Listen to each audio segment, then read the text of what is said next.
Binance mobil uygulamasına giriyoruz.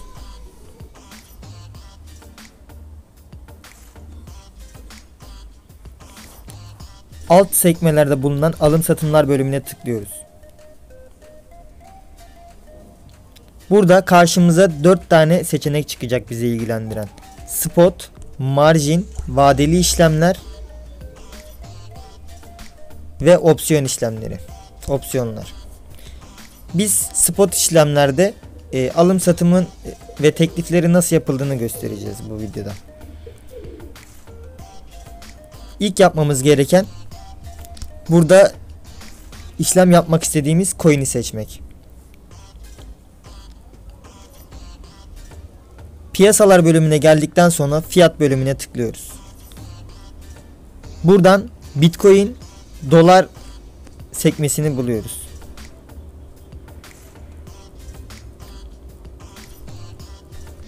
Ve tıklıyoruz. Burada karşımıza 3 tane seçenek çıkıyor. Al, sat ve açık teklifler diye. Burada dikkat edilmesi gereken nokta BTC/USDT yazıyor. Yani Bitcoin, dolar işlemleri yapacağız burada.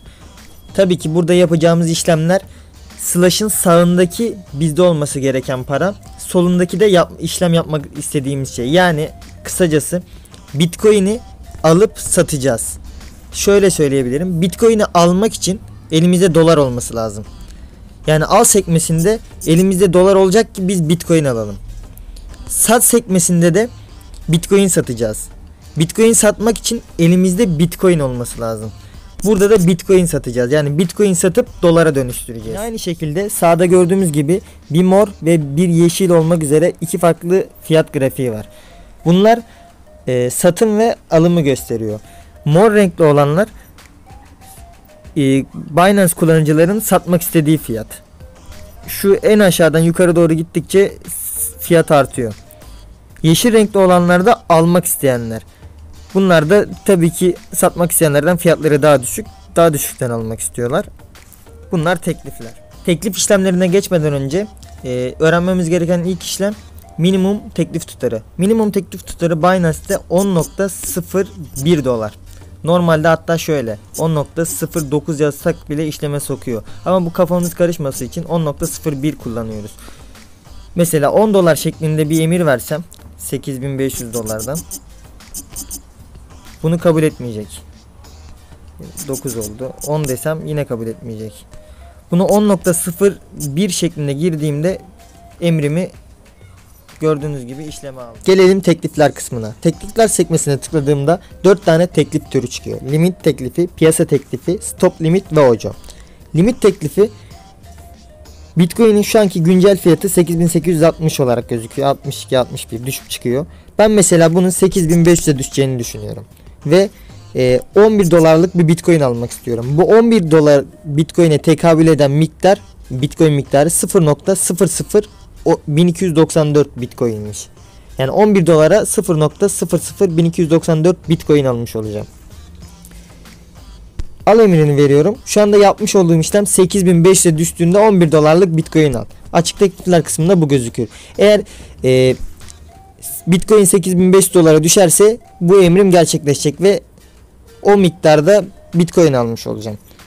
Artık şurada sat kısmına geldiğinde kullanılabilir BTC miktarım olarak o gözükecek. Aldığım Bitcoin gözükecek. Gördüğünüz gibi kullanılabilir bakiyem düştü. Evet, şimdi gelelim piyasa teklifine. Piyasa teklifi kullanıcıların kendi fiyat belirlemediği satış yapan kişilerden Bitcoin'in ana fiyatına en yakın olanı direkt beklemeden almamızı sağlıyor. İşte piyasa teklifinde ben 11 dolarlık yani paramın %100 ile bir alım yapmak istiyorum.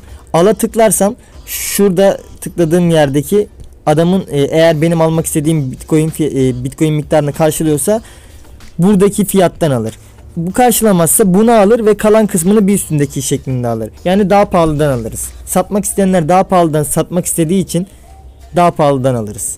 Bu piyasa teklifini kolay kolay kullanmayın. Çok nadir kullanılacak bir şey. Evet, şimdi gelelim piyasa teklifi kısmından stop limit kısmına. Stop limit çok zor değil kullanımı. Stop demek bizim sınır çizgimiz demek. Limit de bizim anlattığımız gibi limit teklifinden benim almak istediğim miktar. Eğer ki diyorum ki Bitcoin fiyatı 8.900 dolar ya. 8.700 dolara düşerse diyorum 8.650 dolardan al.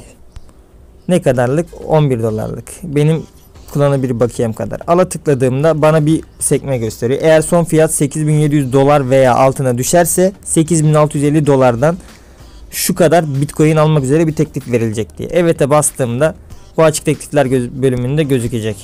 Gördüğünüz gibi koşullar yazıyor. Koşul 8.700 altına inerse 8.650'den bir emir verecek. Bunun avantajı işlem emri almıyor. Mesela ben bir emir vereceğim diyelim. Gördüğünüz gibi şu %100'e bastığında 10.99 dolara düştü artık göstergesi. Bu benden bir çok küçük miktarda bir işlem ücreti aldığı için 11 doların altına düştü kullanılabilir bakiyem. Ondan dolayı öyle gösteriyor. Eğer ki stop limit kullanırsak o fiyata düşmezse ve biz iptal edersek bir işlem ücreti almıyorlar bizden. Öyle diyeyim yani. Binance OCA nasıl kullanılır, mantığı nedir, detaylı anlatım şeklinde bir videom olduğu için daha önceden bu videoda OCA'yı anlatmayacağım. Linkini yukarı bırakıyorum. Oradan isterseniz izleyebilirsiniz. O anlatımım şu anki anlattıklarımdan daha güzel bir şekildeydi. Pek müsait olamadığım için çok detaylı bir anlatım yapamadım. Elimden gelen bu videoluk bu kadar. Umarım beğenmişsinizdir. Bir sorunuz, sıkıntınız olursa yorumlarda belirtmeyi unutmayın. Lütfen kanalıma abone olup beğenin.